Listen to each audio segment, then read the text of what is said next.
ओम श्री परमात्मने नमः। परमपिता परमात्मा के दिव्यांश सब्सक्राइबर्स, विद्यार्थियों, प्रिय सहपाठियों, अध्यापकों, जूनियर सीनियर और दर्शकों, Awasthi's Ayurveda anatomy yoga and spirituality channel पर मैं प्रोफेसर हरिहृदय अवस्थी और हमारी योगा ट्रेनर सुबोध यादव आप सभी का हार्दिक स्वागत करते हैं। जिन्होंने अभी तक चैनल को सब्सक्राइब नहीं किया है वो कृपया चैनल सब्सक्राइब करें, बेल आइकॉन दबाएं और चैनल को शेयर करें, क्योंकि ये ज्ञान बहुत ही लाभप्रद है। योग की प्रोटोकॉल जो बताई गई है स्वस्थ व्यक्तियों के लिए, उसी के ऊपर हम लोग का ये सीरियल चल रहा है, सीरीज़।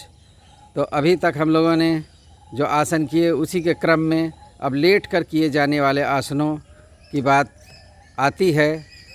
तो वो लेट कर किए जाने वाले आसन प्रमुख रूप से 3 कराए जाते हैं, उनको हमारी योगा ट्रेनर बताएंगी। पहला मकरासन है जो आज उसकी जो है चर्चा होगी और उसकी सारी विधि और बातें बताई जाएंगी। अब मैं अपनी ट्रेनर की ओर चलता हूँ। वो जो है पहले योग की प्रार्थना करेंगी ईश्वर से। लंबी गहरी सांस के साथ 3 बार ओमकार का उच्चारण।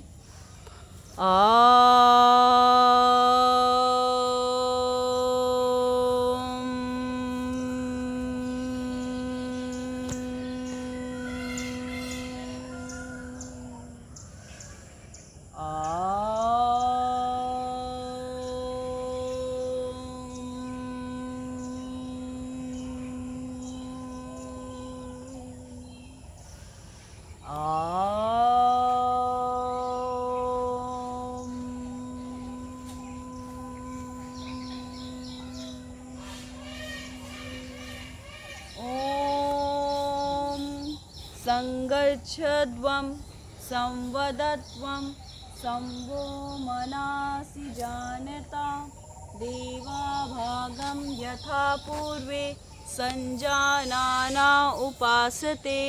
ओम शांति शांति शांति। हरि ओम। तो सुबोध यादव जी, आज आप प्रोटोकॉल के अनुसार जो लेट कर किए जाने वाले आसन हैं उनमें से कौन सा करेंगी? प्रोटोकॉल के अकॉर्डिंग हम लोग लेट के किए जाने वाले आसनों में सबसे पहले हम लोग पेट के बल किए जाने वाले आसन करेंगे। तो उसका कौन कौन से आसन इसमें आते हैं? इसमें मुख्यतः 3 आसन बताए गए हैं: मकर आसन, भुजंगासन और शलभासन। तो प्रोटोकॉल में ये 3 ही बताए गए हैं, वैसे तो और भी होते हैं जिनको हम लोग आगे के एपिसोड्स में करेंगे। तो हम अभी तो प्रोटोकॉल को फॉलो कर रहे हैं। तो ये बताइए, ये जो मकरासन है तो बहुत ही अच्छा आसन है, ख़ास करके रक्तचाप के लिए। लेकिन ये किन को नहीं करना चाहिए, ये चीज़ सबसे पहले आप बताएं, किन किन को मकरासन नहीं करना चाहिए? मकर आसन लो ब्लड प्रेशर वालों को नहीं करना चाहिए।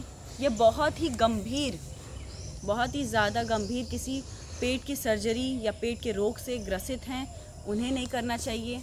हार्निया पेशेंट्स को नहीं करना चाहिए।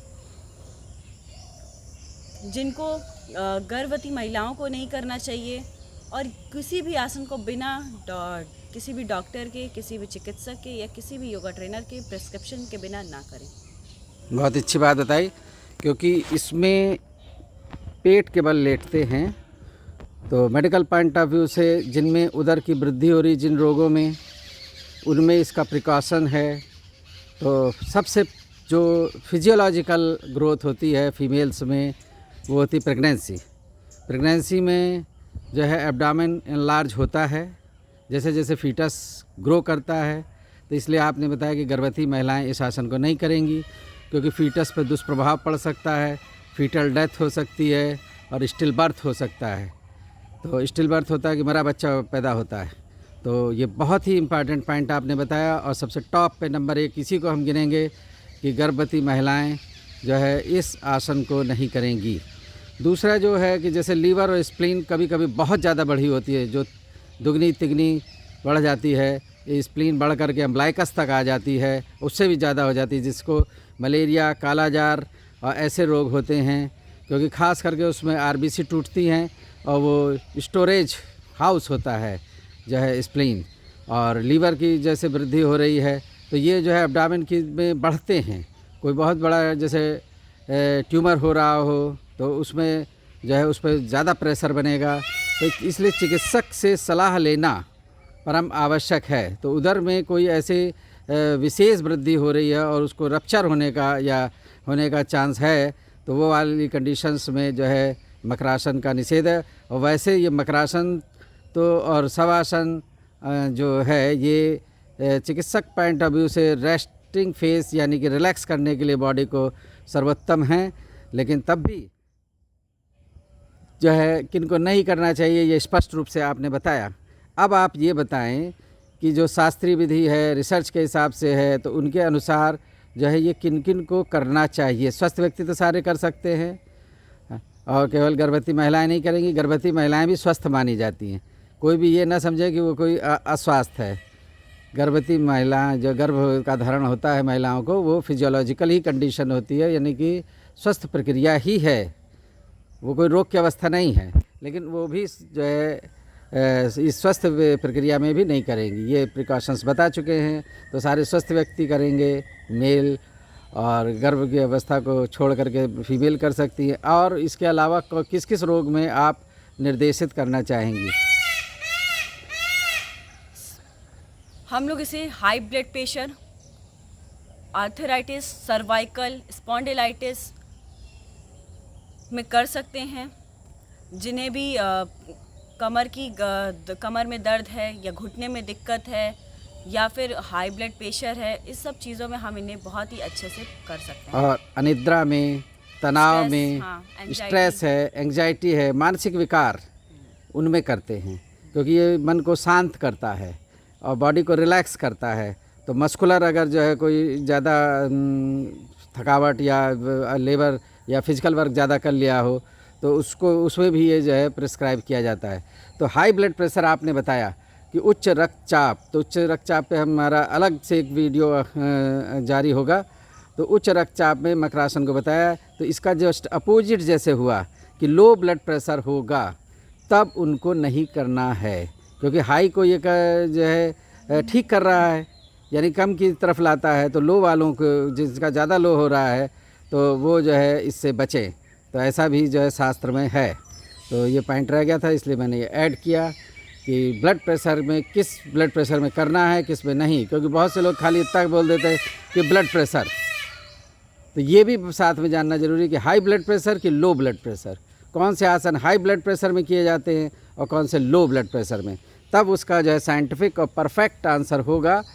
तो ये हाई ब्लड प्रेशर में विशेष करके है, क्योंकि हाई ब्लड प्रेशर के लिए कुछ निश्चित ही आसन हैं जो प्रेस्क्राइब किए जाते हैं, वरना सारे आसनों में, ये मैं बताना चाहूँगा कि मेडिकल पॉइंट ऑफ व्यू से, चिकित्सकीय दृष्टि से सारे आसनों को, और जो यही बताया जाता है कि हाई ब्लड प्रेशर वाले उनसे बचें, बिना चिकित्सक की परामर्श के ना करें, क्योंकि उसमें जो है फिजिकल एक्टिविटी होती है और फिजिकल एक्टिविटी से ब्लड प्रेशर बढ़ता है, कार्डियक आउटपुट बढ़ता है और कार्डियक आउटपुट बढ़ने से ब्लड प्रेशर बढ़ता है। तो इस स्थिति में लो ब्लड प्रेशर वाले तो करेंगे, लेकिन हाई वाले जो है उनको नहीं करते। लेकिन उसमें जो है शवासन और मकरासन और जो है मानसिक तनाव, और उसके लिए जैसे बताया गया शशांक आसन, तो ये जो है कुछ प्रेस्क्राइब किए जाते हैं।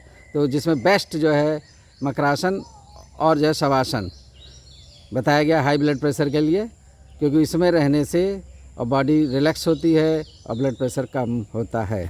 तो अब इसके बाद जो है आप करके दिखाएंगी, तो मैं थोड़ा दूर ये चल रहा हूँ जिससे कि पूरा दिखे। ये दोनों हाथों को फैलाया और सामने लाई 90 डिग्री पे, थोड़ी देर जो संतुलित किया, फिर मुड़ी और फिर एक पैर पे बैठी, फिर दूसरे पैर पे बैठी और बहुत ही वैज्ञानिक तरीके से, और पंजों के बल बैठने के बाद एक तरफ वो हाथों को ले गई और पैरों को सीधा किया। और पैरों को सीधा करने के लिए मकरासन का बिल्कुल साइंटिफिक मेथड सिखा रही हैं हमारे इंटरनेशनल योगा ट्रेनर सुबोध जी।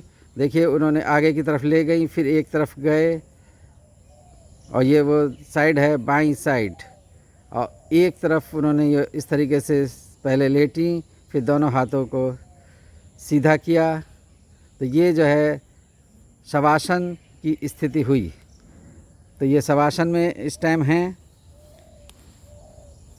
और शवासन से उन्होंने धीरे से लेफ़्ट साइड में करवट ली और फिर दोनों हाथों के सहारे अपने चिन को रखा। तो देखिए ये चिन को रखा और दोनों पंजे, जो पैर के पंजे हैं वो देखिए लेटरल साइड में ऐसे फैले हुए हैं।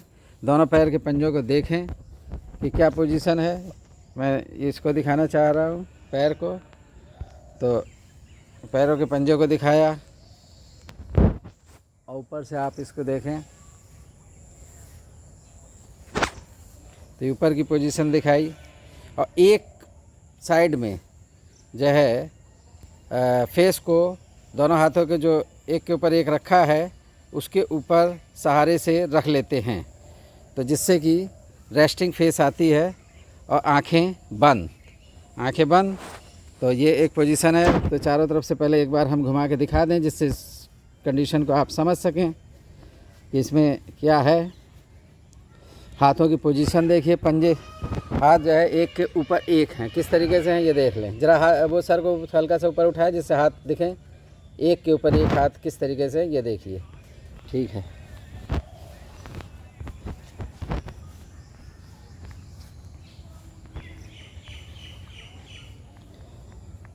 तो ये जो है इस टाइम मकरासन की स्थिति में है। और मकर को कहा जाता है क्रोकोडाइल, और क्रोकोडाइल के लिए ये कहा जाता है कि वो धूप में जो है अपने तालाब से या नदी से जहाँ भी वो रह रहा है उससे बाहर निकल कर के उसके किनारे आके लेट जाता है और घंटों उस स्थिति में लेटा रहता है और बॉडी को रिलैक्स करता है और धूप का सेवन करता है। तो ठीक उसी, क्योंकि जितने सारे आसन हैं वो किसी ना किसी जो है हमारे एनिमल के पोज के ऊपर ही होते हैं। तो ये क्रोकोडाइल आसन भी कहलाता है, क्योंकि मकर का मतलब है कि क्रोकोडाइल, तो क्रोकोडाइल जैसे लेटा होता है ठीक उस तरीके से ये किया गया है। और इसमें जो है ब्लड प्रेशर रिलैक्स होता है। और आप देखें एक दूसरी चीज़ ये है कि श्वास की गति, और ये आजकल कहा भी जा रहा है कि जो है जो कोविड-19 की कंडीशन है कि एब्डोमिनल ब्रीदिंग करें और पेट के बल लेटें। तो अगर कोई व्यक्ति पेट के बल जो बताई गई विधियां वो नहीं कर पा रहा है तो कम से कम ये जो है मकरासन या क्रोकोडाइल आसन में लेटेगा तो पेट के बल वो लेट लिया और उससे जो है उसको आराम आएगा। तो कोविड-19 की कंडीशन में भी ये जो है बेनिफिशियल है। तो इसमें जो है इसमें बताइए सुबोध जी कितने मिनट तक लेटा जा सकता है?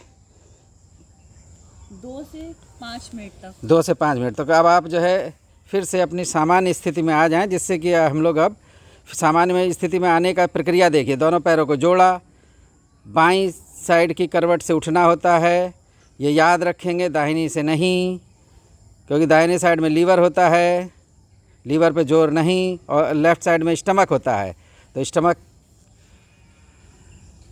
में ही जब फूड होता है उस पर कोई ऐसा जोर ना पड़े, इसलिए जो लेफ़्ट साइड से जब होता है। तो ये अब जो है वज्रासन में बैठी थी और उसके बाद वो उन्होंने उठना चालू किया, तो ये सामान्य स्थिति में उठ करके आईं।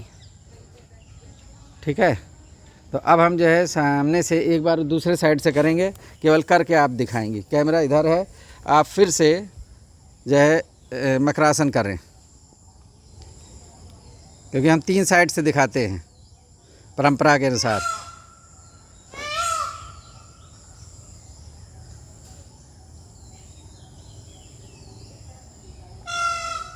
ये बैठी एक पैर पे, फिर दूसरे पैर पे बैठी और हाथों को वज्रासन की स्थिति में लाई और एक साइड में लेफ़्ट साइड पे दोनों हाथों को ज़मीन पे रखा, फिर हिप से और पैरों को सामने की तरफ किया और इस तरीके से फिर वो जो है लेफ़्ट साइड पे कोहनी को रखा, उससे टेका, दूसरे हाथ का सहारा लिया और बाईं करवट ऐसे लेटे। और बाईं करवट लेटने के बाद जो है सीधे शवासन की स्थिति में आए। अब शवासन से जो है मकरासन पे जाएंगे। तो शवासन के बाद अब मकरासन में आए। तो फिर ये बाईं करवट लेटी, मुड़ी, और ये एक हाथ के सहारे से देखिए कैसे हाथ किए इन्होंने, इस पोजीशन को समझें। और दोनों पैरों के बीच में गैप किया और जो है उन्होंने एक हाथ के ऊपर दूसरा हाथ रखा, उस पर चिन रखी। फिर एक साइड में सर को लुढ़का लेंगे, या जो कान है और फेस है और सर है वो जो है एक हाथ के ऊपर रखेंगे, ऊपर वाले की हथेली पे, जो ऊपर हाथ है उसके ऊपर रखते हैं। और इसी को दूसरे साइड पे करके दिखाइए ज़रा, जैसे सर दूसरी तरफ करें, क्योंकि एक तरफ करते हैं थोड़ी देर और फिर दूसरी तरफ भी कर लेते हैं, तो हथेली को दूसरे को कर सकते हैं। तो ये दूसरे साइड पे ऐसे करके, तो एक बार लेफ़्ट साइड और एक बार जो है राइट साइड। तो इस तरीके से सर को दोनों हथेलियों के ऊपर ही रखेंगे और उससे रेस्टिंग फेस आती है। तो फिर से आप अब अपनी नॉर्मल पोजीशन में सुबोध जी आ जाइए। तो नॉर्मल पोजीशन में कैसे उठ रही है उसको ध्यान से देखिए, रिवाइंड करके भी आप देख सकते हैं कि किस तरीके से वो उठ रही हैं। बाईं करवट ही ली और फिर सीधे लेटे, मकरासन में गए। और मकरासन के बाद फिर जो है बैठने की प्रक्रिया कैसे की, लेफ़्ट साइड पे हाथ रखा, स्टेप्स को बहुत सावधानी से और देखिए, बहुत ही साइंटिफिक तरीका है। पुस्तकों में सारे पॉइंट्स बारीकी से नहीं होते, और यहाँ से पे आपको करके दिखाए जा रहे हैं। बहुत सी बात हम बोल भी नहीं पा रहे, लेकिन आप जो देख रहे हैं, तो देखने से भी तो बहुत कुछ आदमी सीखता है। तो वो आप सीखें। ये उठी, घुटने के बल, और ऊपर सीधे खड़ी हो गई, फिर मुड़ी, और मुड़ने के बाद विश्राम अवस्था में आ गई। तो ये हुई। अब जो है हम आपसे ये चाहेंगे कि एक जो तीसरा साइड हम लोग करते हैं, तो उसमें चाहे इसको आप या हम तीसरे साइड पे जाते हैं और फिर उस पे करेंगे, ठीक है। तो 1 साइड और 2 साइड, जो इसमें पोस्टीरियर साइड से हम करते हैं। तो कैमरे को हमने चेंज किया, तो एंटीरियर से हो चुका था, लेटरल से हुआ, अब पोस्टीरियर साइड पे हम कैमरे को ले आए हैं।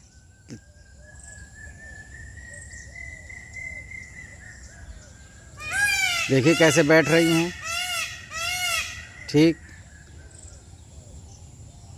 ये दोनों हाथों को देखिए कैसे सहारा दिया। इस पे यही चीज़ समझनी थी, क्योंकि उस साइड से ये नहीं दिख रहा था कि हाथों को वो कैसे रख रही हैं।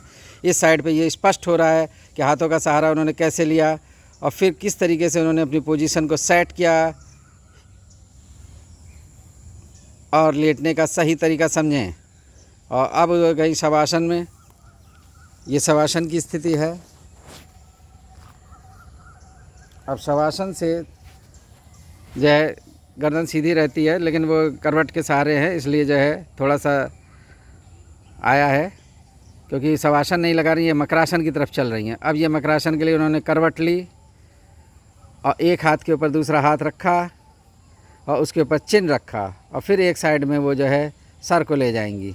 तो ये final stage of the makarasana है, और इसमें हम आपको फिर से एक बार राउंड ले करके दिखाएंगे, जिससे आप पोजीशन को बिल्कुल समझ लें कि बॉडी का पोस्चर या आसन बिल्कुल परफेक्ट कैसे है। पंजों की स्थिति को देखें, हाथ की स्थिति को देखें, और दोनों पैरों में कितना गैप है।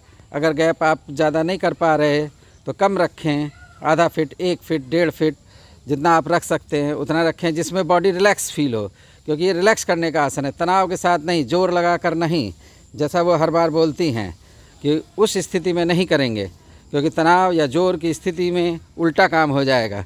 क्योंकि इसमें हम लोग को कार्डियक आउटपुट को कम करना है, ब्लड प्रेशर को कम करना है, बॉडी की मसल्स को रिलैक्स करना है। और इसमें एक चीज़ और है कि अब देखिए सूर्योदय हो रहा है, मैं आपको सूर्य भगवान के दर्शन करा रहा हूँ।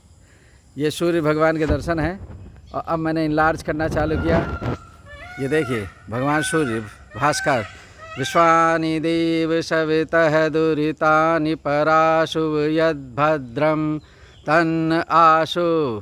तो ये हमने भगवान सूर्य की वंदना की, क्योंकि सबसे पहले गीता में लिखा है भगवान कृष्ण ने सूर्य को ज्ञान दिया था योग का। तो योग करते हुए सूर्य को जो है वंदना करनी चाहिए, नमस्कार करना चाहिए। इसलिए सूर्य नमस्कार जो है सारे आसनों में सर्वश्रेष्ठ माना जाता है। और लगभग सारे, अगर आप कोई आसन नहीं कर सकते, सूर्य नमस्कार कर रहे हैं, तो आसनों के लगभग सारे लाभ मिल जाते हैं। तो ये देखिए, अब मैं फिर इनलार्ज करके एक बार दिखाता हूँ कि सूर्य की स्थिति क्या है। सूर्योदय हो रहा है।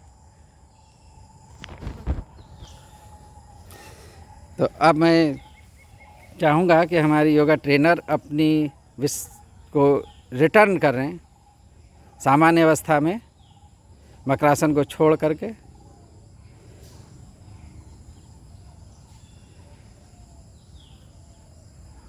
तो हम 3 साइड से इसलिए दिखाते हैं कि आपको ये ज्ञान हो जाए कि बॉडी का कौन सा पार्ट कितना मूवमेंट करता है, flexion, extension, rotation, medial rotation, lateral rotation, circumduction, किस पार्ट का कितना हो रहा है, जिससे कि आप उसको अभ्यास में ले सकें।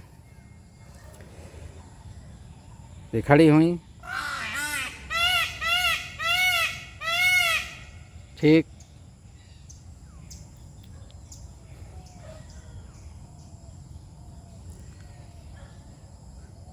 तो सूर्य भगवान इस टाइम जो है बादलों से घिर चुके हैं। अब देखिए सूर्य नहीं दिख रहा, बादलों ने उनको ढक लिया है और सूर्य की हल्की रोशनी उस तरफ दिख रही है और ये बादल है।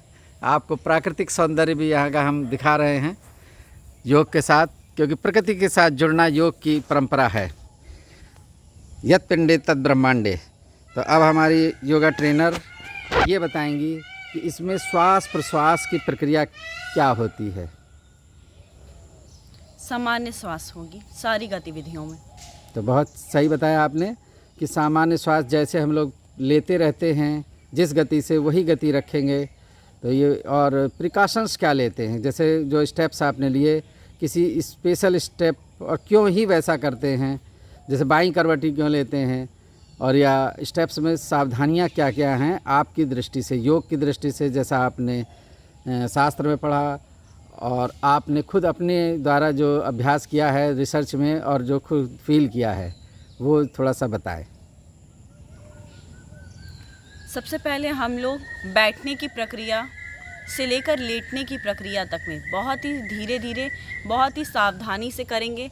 इसलिए क्योंकि हमें रिलैक्स होना है। अगर हम जल्दीबाजी दिखाएंगे तो रिलैक्स होने के बजाय हमें हो सकता है कि कहीं मसल्स पे स्ट्रेन, स्ट्रेस आ सकता है। तो सबसे पहले कभी भी झटके से ना तो बैठें अपने सामान्य दिनचर्या में भी, ना तो झटके से पीठ के बल सोएं बिस्तर पे भी सामान्य दिनचर्या में, और ना ही पेट के बल झटके से लेटें किसी भी सामान्य दिनचर्या में भी। तो बहुत ही इम्पॉर्टेंट पॉइंट बताया। हाई ब्लड प्रेशर में कोई भी काम स्पीड में और झटके से नहीं किया जाता। ऐसा करने से ब्लड प्रेशर और बढ़ता है।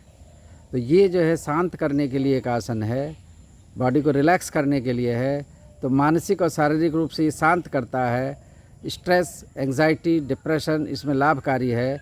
और साथ में लेट करके मंत्र जाप भी कर सकते हैं, जो भी आपके इष्ट देव हों, तो उससे और ज़्यादा लाभ मिलता है। क्योंकि जब आप लेट गए तो आप क्या चिंतन करेंगे, तो या तो सुखद चीज़ों का स्मरण करें, जीवन में जो घटनाएं घटी हैं, और या फिर जो है कोई मंत्र का जाप करें। मंत्र का जाप करते हुए आसन करने से ज़्यादा लाभ मिलता है, ऐसा जो है रिसर्चेस में पाया गया है। और जो व्यक्तिगत लोगों ने किया है उन्होंने भी ये बात बताई है। तो वो कर सकते हैं, जिससे कि आपका ध्यान जो है दुश्चिंताओं में और जो जो आपके जीवन में घटित घटनाएं हुई हैं उन पे नहीं जाता, और आप फोकस करते हैं एक न्यूट्रल चीज़ पे। तो भगवान के चित्र पे कर सकते हैं, कोई मंत्र पे कर सकते हैं, जैसे जो भी आपके इष्ट देव हो, और चाहे आप जिस धर्म के हैं तो उसके अनुसार कर सकते हैं। तो ये बहुत ही महत्वपूर्ण आसन है, और जिसकी पूरी प्रक्रिया जो है सुबोध जी ने बताई। तो ये सावधानियाँ हो गई। और इसके अतिरिक्त सुबोध जी आप क्या बताना चाहेंगी, ऐसा कौन सा अनफोल्डेड स्टेप रह गया जिसको आप जो है डिस्क्लोज़ करना चाहेंगी या बताना चाहेंगी, जो हमारे सब्सक्राइबर्स हैं और वीडियो से ज़्यादा उनको यहाँ पे लाभ मिल रहा है, क्योंकि एक तो 3 साइड से उन्हें देखने को मिल रहा है, तो बॉडी के एक एक स्टेप्स को वो क्लियर कर पा रहे हैं।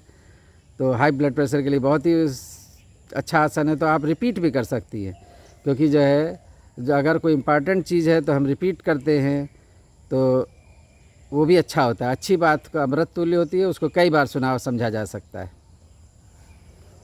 जब भी हम लोग लेटेंगे, चाहे पीठ के बल लेटें या फिर पेट के बल लेटें, अपने सामान्य दिनचर्या में या फिर योगा अभ्यास में, जब भी हम उठें तो हमें लेफ़्ट मतलब अपने बाएं करवट से ही उठना चाहिए, और बहुत ही सहजता के साथ, बहुत ही आराम के साथ, बहुत ही धीरे, झटके से नहीं, बहुत ही धीरे धीरे धीरे। तो उससे आपको डबल फ़ायदा होगा। तो बहुत अच्छा बात आपने बताई। अब आप ये बताइए किस किस को, फिर से एक बार रिपीट में कराना चाह रहा हूँ, किस किस को नहीं करना चाहिए? लो ब्लड प्रेशर, जिनकी लो ब्लड प्रेशर हो, गर्भवती महिलाओं को नहीं करना चाहिए, या फिर हार्निया हो, या फिर पेट से संबंधित गंभीर समस्या हो, या जल्द में ही किसी ने अभी हाल ही में पेट की सर्जरी कराई हो, उन्हें भी ये नहीं करना चाहिए। जब तक आप किसी भी एब्डोमिनल सर्जरी को कराएं, उसके 6 से 8 महीने बाद ही किसी योगाभ्यास को करें। हाँ, और स्प्लीन ज़्यादा बढ़ी हुई है, स्प्लेनोमेगैली है, और लीवर ज़्यादा बढ़ा हुआ है, कोई पेट में ट्यूमर है, तो बिना चिकित्सक की परामर्श के ना करें, क्योंकि वो उस कंडीशन में उसके ऊपर प्रेशर ज़्यादा जाता है। तो और किसको करना चाहिए, उसके लिए आप क्या बताना चाहेंगी? जिनको स्ट्रेस है, एंजाइटी है, डिप्रेशन है, जिनको स्पॉन्डिलाइटिस, सर्वाइकल, कमर दर्द जैसी समस्या है, नी पेन है, उनके लिए बहुत ही, यहाँ तक कि सबसे ज़्यादा इम्पॉर्टेंट, हाई ब्लड प्रेशर में भी बहुत इम्पॉर्टेंट है ये आसन, क्योंकि इसमें मसल्स रिलैक्स होती हैं, तनाव कम होता है, स्ट्रेस कम होता है, तो मानसिक रूप से भी जो है लाभ मिला, और कार्डिक आउटपुट कम होता है, और एब्डोमिनल ब्रीदिंग इसमें चालू होती है। तो ये कोविड-19 में भी लाभकारी है। तो ये एक नया पॉइंट है, जो इम्पॉर्टेंट पॉइंट है, कि उसमें कहा जाता है कि ये रिसर्च में आ रहा है कि जो एब्डोमिनल ब्रीदिंग की जाए। तो एब्डोमिनल ब्रीदिंग कराने में ये भी एक सहायक है। तो जो कोविड जिनको हो गया है, और या जिनको नहीं हुआ है, और या होने के बाद, तीनों स्थिति में इसको कर सकते हैं और उसके लाभ मिलेंगे। तो इससे आप सहमत हैं? कोविड-19 में एब्डोमिनल ब्रीदिंग या पेट के बल लेटने वाला जो प्रक्रिया बताई जा रही है, उसमें एक ये मकरासन को भी ऐड करा जा सकता है। तो ये आप मकरासन की स्थिति में ही उसको करते हैं जी। तो और कोई विशेष बात आप कहना चाहेंगी? सारी विशेष बातें बता दी जा चुकी हैं। तो अब आप दर्शकों को आज क्या मैसेज देना चाहेंगी, फाइनल मैसेज? सबसे पहले, जो कि हर वीडियो में हमारा मैसेज है, कि आप किसी भी यूट्यूब चैनल, किसी भी टीवी चैनल, यहाँ तक कि हमारे भी चैनल को देखकर, या किसी भी योगा ट्रेनर से, किसी भी अच्छी पर्सनालिटी से आप प्रभावित होकर किसी भी योगा अभ्यास को ना करें। बिना चिकित्सक, बिना योगा ट्रेनर के उपस्थिति के आप किसी भी आसन का अभ्यास ना करें, क्योंकि सभी की बॉडी की जो बनावट है वो अलग अलग है। आपको क्या ज़रूरत है वो सिर्फ आपके yoga trainer, personal yoga trainer और चिकित्सक ही बता सकते हैं। और दूसरी चीज़, किसी भी योगा अभ्यास करते वक्त कोई भी जल्दबाजी ना दिखाएं, सावधानी पूर्वक करें। और इसी के साथ मैं अपनी वाणी को विराम दूँगी। बहुत ही इम्पोर्टेंट बात बताई। और रोग की अवस्था चिकित्सक ही जान सकता है। जैसे मैंने कहा स्प्लीनोमेगैली है, तो कितनी स्प्लीन बढ़ी है तो वो कर सकते हो, कितनी बढ़ी है तब नहीं कर सकते। तो रोग की ये अवस्थाएं हैं कि किस अवस्था तक तो अलाउड है और किस अवस्था तक नहीं अलाउड है। तो ये सारी बातें चिकित्सक ही जानते हैं, तो वो उनसे प्रिस्क्रिप्शन इसलिए लेना आवश्यक होता है। तो बहुत ही सुंदर और अच्छी तरीके से फुल डिस्क्रिप्शन, एक एक पॉइंट को आपने जो है क्लियर किया। इसके लिए आपको धन्यवाद। निष्काम कर्म सेवा से बिना कोई शुल्क लिए आप जो सेवा कर रही हैं समाज की, तो ईश्वर आपको निश्चित रूप से उसका फल देंगे, क्योंकि ये कहा गया निष्काम कर्म सेवा में बिना आसक्ति और फल के जो कर्म करता है वो ईश्वर को लगता है, तो उसका ना तो कोई पाप ना पुण्य, दोनों ही नहीं मिलता। और इस जो पुनरावृत्ति है, यानी कि फिर से जो जीवन चक्र है, तो मोक्ष की प्राप्ति हो जाती है, उसमें पुनरावृत्ति नहीं होती। भगवान कृष्ण ने गीता में ये बात कही है। तो आप वो अभ्यास कर रही हैं निष्काम कर्म सेवा का, और आप जो दर्शक हैं, सब्सक्राइबर्स हैं, वो कुछ नहीं वापस लौट आएंगे, लेकिन उनके लाभ के लिए काम किया जा रहा है।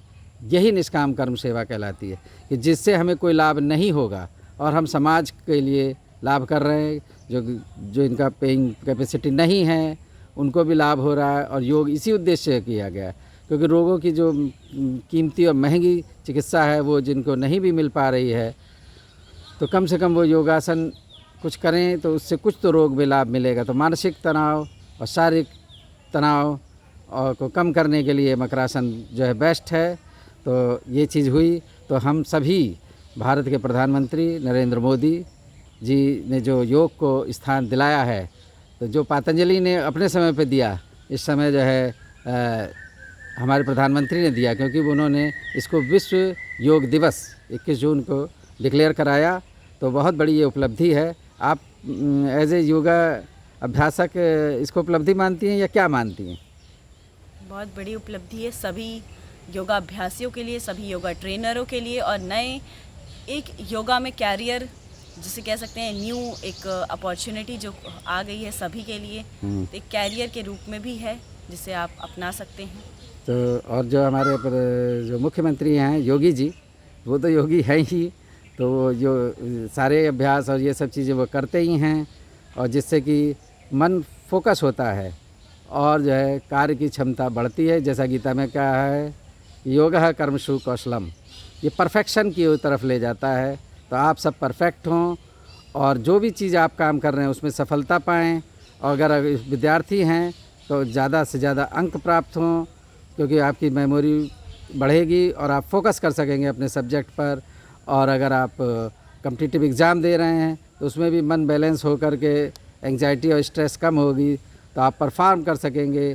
तो इन सभी शुभकामनाओं के साथ मैं प्रोफेसर हरिहृदय अवस्थी आप सभी से पुनः प्रार्थना करता हूं कि अगर आपको ये जो हमारी बातें अच्छी लग रही हैं तो कृपया, और आप नए हैं तो चैनल को सब्सक्राइब करें और बेल आइकन दबाएं और अपने मित्रों और परिजनों से शेयर करें। और इसी के साथ अब मैं अपनी योगा ट्रेनर जी से कहूँगा कि वो सभी के स्वास्थ्य के लिए मंगल कामना करें। ओम सर्वे भवन्तु सुखिनः, सर्वे सन्तु निरामया, सर्वे भद्राणि पश्यन्तु, मा कश्चित् दुःखभाग् भवेत्। ओम शान्तिः शान्तिः शान्तिः। हरि ओम।